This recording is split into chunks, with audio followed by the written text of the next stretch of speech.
I'm Donna Bond, and I'm 49 years old. I'm Paul Bond, I'm 52. And we're in San Clemente, California. And, okay, so my first question for you... Well, let me just say real quickly that we don't know the answers to each other's questions. Yeah. Right? Yeah. So we're... okay, so my first question for you is, what is your biggest weakness? Which I just want to acknowledge you for picking that question, because from somebody who is as pristine as you are, like in all areas of your life, I just acknowledge you for like coming clean on video. Like this is going to get posted on YouTube. Thank you.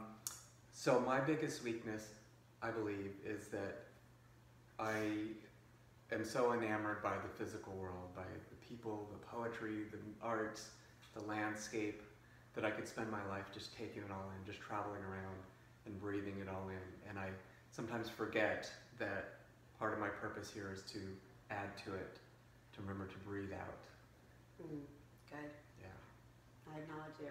Yeah. So, your question is, if you could have lunch with anyone, who would it be and why? Okay, so originally I thought, of course, I would love to have lunch with Carolyn Mace, which has been a dream of mine forever, for a long, long time. A real dream, too. A real dream, yes. I actually had a real dream about that, but we don't have enough time to hear the details. But truth be told, I would have lunch with my father, who died when I was 23 years old.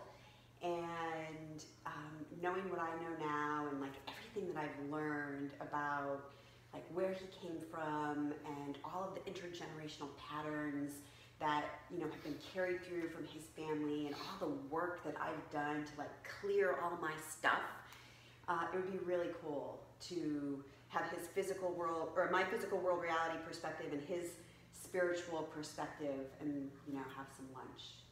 What about you? That's your question too.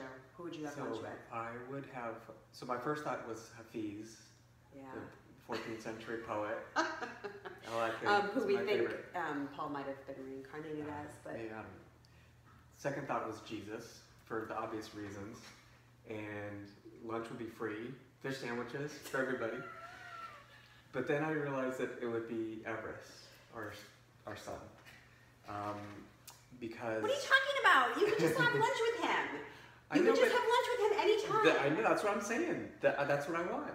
Because... Well, then fly him in here. This is like... So let me tell you why. All right. Because he makes me laugh, and he gives me hope that the world is going to survive, and that humanity is going to prosper.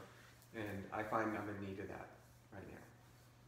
All right, well, fly him in. So my question... Okay, all right, let's do that. So my next question to you is, if you had one wish, what would it be? If I had one wish, it would be that every man, woman, and child on this planet could touch their own divinity, could experience that spark of divinity that they are, that everyone on the planet could know the love that they are. Because if everyone could touch that inside of themselves and experience it, then the world would be a different place. Yeah. That's my wish. Indeed. That's why I do the work I do. Okay, we can't gaze at each other because we're going to run out of time. Okay, so... inspiration. What inspires me? What inspires you? Everything inspires me. And what I mean by that is that there's seeds of inspiration everywhere floating around.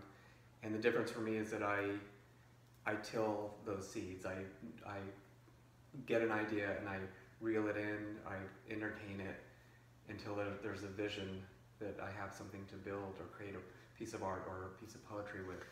You know, this kind of cancels out your idea about your weakness, because that is how you get it out. Yeah. You know, like that is how you breathe it out. Perhaps. All right. So, okay. So last question for you. And you. We have the same question. You've been given an elephant. Yeah. And you can't sell it or give it away. Yeah. What would you do? Listen, we gotta just like keep her and make her a pet. We take her up into the hills and take her for a run and feed her. Well, what if we like tried to get her home? Like if we tried to get her home. I know. Okay, so here's a painting of an elephant that we do have called The Day Nomotu's Ship Came In. But we'd have to, nickname would be the Archbishop of Canterbury for the elephant, if he was cool with it. I want to call her Sophia. Okay, all right. But we would get her home. Okay. Pick us. All right, thank you.